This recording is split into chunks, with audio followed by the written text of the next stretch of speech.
Bonjour à tous, aujourd'hui on va parler d'une illusion collective qui bloque la majorité des créateurs de contenu et des entreprises, le mythe du prompt magique. On a tous connu ce moment, on passe 20 minutes à peaufiner une consigne de 500 mots, on obtient un texte plutôt propre, puis arrive cette impression un peu dérangeante, ce texte est fluide mais il manque d'âme, il pourrait appartenir finalement à n'importe lequel de vos concurrents. Après 21 ans passés à construire des systèmes digitaux, je vois toujours la même erreur de départ. Ici, un bon prompt peut sauver une tâche isolée, mais il représente un plafond de verre opérationnel. La vraie création de contenu par IA ne commence pas quand on apprend à mieux parler à une machine. Elle commence quand on quitte le bricolage conversationnel pour concevoir un système de marque. Donc pour comprendre pourquoi nous sommes bloqués, regardons de plus près la vraie nature d'un prompt unique. Alors, le premier piège, c'est de confondre la consigne et la matière première. Le prompt est une instruction, rien d'autre. Il donne une direction, un ton, un format, mais sans vos données métiers exclusives, l'IA n'a rien à se mettre sous la dent.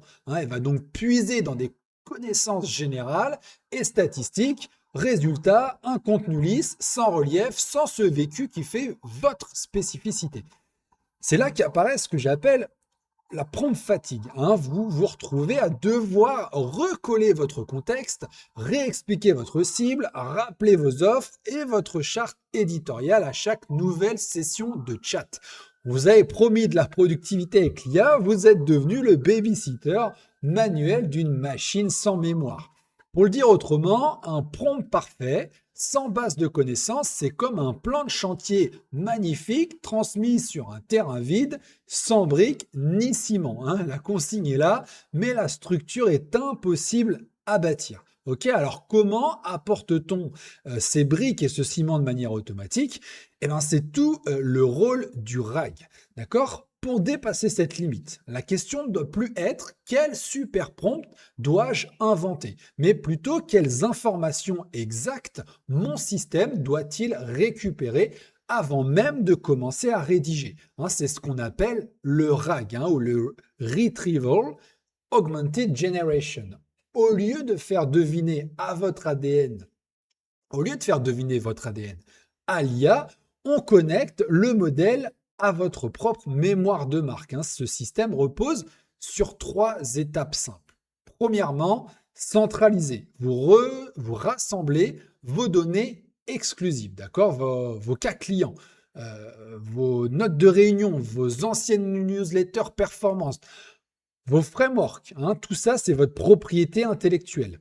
Deuxièmement, récupérer, d'accord? Dès que vous lancez une idée, le système va fouiller de lui-même dans cette base pour en extraire les fragments utiles. C'est le filtre contextuel. Et troisièmement, générer. L'IA rédige enfin, mais sur la base de vos vraies informations. Du coup, le bénéfice est immédiat, les hallucinations sémantiques s'effondrent et votre contenu devient impossible à copier par vos concurrents, d'accord? Parce qu'ils n'ont pas accès à vos données. Alors, nourrir l'IA avec de bonnes données ne suffit pas.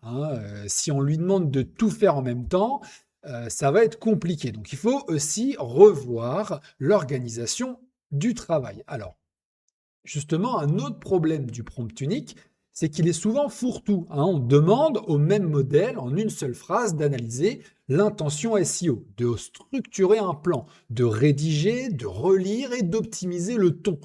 Le résultat, il va forcément être instable. D'accord? Dans un premier cas, scénario A en mode artisanat, vous vous battez avec une interface de chat, vous corrigez l'intro, vous relancez le paragraphe 3, vous passez votre après-midi à réparer un texte pour essayer de gagner du temps.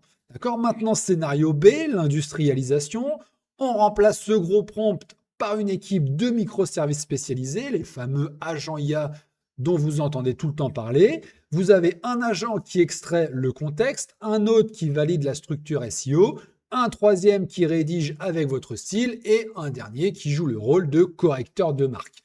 En orchestrant justement ces agents à travers un workflow stable, par exemple via des outils comme N8N, le processus devient automatique et reproductible à l'infini. Vous quittez le rôle de rédacteur fatigué pour devenir un éditeur stratégique. Et cette rigueur systémique, maintenant, c'est plus une option d'ailleurs, hein, parce que le marché et les algorithmes ont radicalement changé. D'accord? Soyons clairs. L'ère du vide éditorial est terminée, hein. Google est vos lecteurs et vous aussi probablement. Vous saturez face aux textes générés en masse qui ne font que reformuler le web généraliste avec une jolie syntaxe. D'accord? Les algorithmes, eh bien maintenant, peuvent pénaliser très lourdement les pages sans valeur ajoutée humaine. D'accord? Ce qui performe aujourd'hui, ce sont vos anecdotes réelles, vos insights business, vos méthodes internes et vos retours du terrain. D'accord? L'IA n'a pas pour rôle d'inventer votre valeur à partir de rien. Son rôle, c'est d'amplifier, de packager et de distribuer votre expertise unique à grande échelle. D'accord? Si le modèle n'a pas accès à vos données exclusives, il produira du tiède. Et le tiède, ça vend pas. D'accord? Donc la question, elle devient alors comment transformer concrètement cette expertise en une infrastructure business solide. Eh bien, créer ce système, ce n'est pas chercher à produire plus pour le plaisir d'inonder le web, hein, c'est créer un véritable actif professionnel, une mémoire sémantique souveraine qui retient vos connaissances pour toujours, voire qui s'auto-améliore. Je sais que certains se disent déjà, j'ai déjà des bibliothèques de prompts qui marchent, hein. Oui, ok, pour des tâches de 5 minutes peut-être, mais pas pour bâtir une marque scalable. D'accord? D'autres pensent peut-être que c'est trop technique, hein, et c'est pour ça précisément d'ailleurs qu'on a développé MyDataNest qui a pour objectif d'encapsuler toute cette complexité technique, hein. Je vous parlais du RAG, l'IA souveraine, la sécurisation des données, tout ça finalement sous un seul tableau de bord accessible, d'accord? Vous n'avez pas besoin de devenir un architecte système pointu pour créer votre infrastructure, soit vous-même, soit en utilisant MyDataNest, peu importe.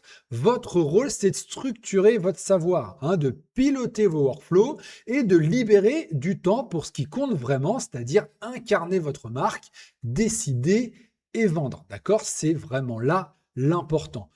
Tant que votre production dépend d'une interface de chat manuel et d'une conversation improvisée, vous resterez limité par votre propre temps. D'accord? En basculant vers une infrastructure, votre expertise devient un moteur réplicable et indépendant. D'accord? Donc ne restez pas au stade du bricolage éditorial, devenez l'architecte de votre marque pour pouvoir vraiment obtenir des résultats.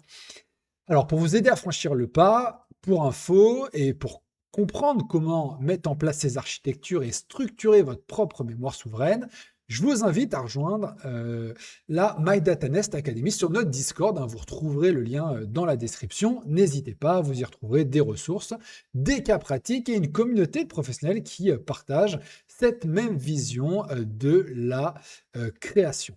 Ok, donc on se retrouve là-bas si ça vous intéresse. Et sur ce, je vous dis à bientôt.